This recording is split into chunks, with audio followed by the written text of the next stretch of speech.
প্যান্টের কথা, এগুলো আমাদের কোম্পানিরই জামা প্যান্ট। কিছু বেঁচেছিল ওই জন্য পরে নিয়েছি। লোনের জন্য অ্যাপ্লাই করেছি যাতে কোম্পানিটা আবার দাঁড় করাতে পারি, কিন্তু এই পরিস্থিতিতে মনে হয় না কেউ আমাকে লোন দেবে। আসলে কি বলুন তো, যাদের দরকার নেই প্রচুর টাকা টানোয়ার, তাদের লোন দেওয়ার জন্য ব্যাংকের লোক কারখানায় গিয়ে বসে থাকে।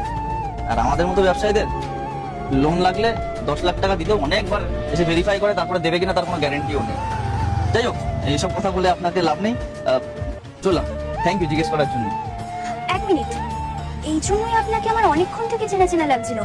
আপনি শুভ না, সিএল গ্রুপ অফ ইন্ডাস্ট্রিজ এর ওনার? এবার মনে পড়েছে, আপনার শোরুমই তো আমার ঠিক বাবার শোরুমের পাশেই ছিল।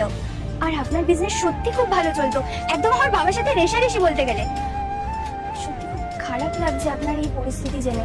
আপনি যদি কিছু মাইন্ড না করেন তাহলে আমি আপনাকে একটা প্রপোজাল দিতে চাই। প্রপোজাল? কেমন প্রপোজাল? আপনার তো বিজনেস করার জন্য টাকার দরকার, যদি টাকাটা আমি আপনাকে দিই। না না না, কোনো দরকার নেই।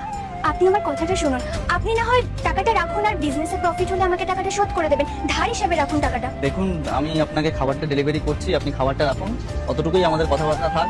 এই ব্যাপারে না করলে আপনার ভালো নয়। শুভ, আমার কথাটা তো শুনুন। শুভ, তোমার সাথে একটা কথা আছে।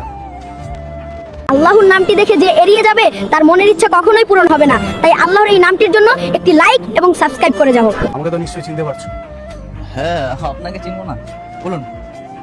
আমিও তোমাকে চিনি। তোমার বিজনেসের ব্যাপারে যা লস হয়েছে আমি সেটাও শুনেছি। আজকে তোমাকে এইরকম দেখে আমার সত্যি খারাপ লাগছে। দেখো, বিজনেসে প্রতিদ্বন্দ্বিতা থাকে, কিন্তু তাই বলে আমারই একজন সহ বিজনেসম্যান এরকম অবস্থায় পৌঁছে যাবে আমি সেটা কখনো চাই না।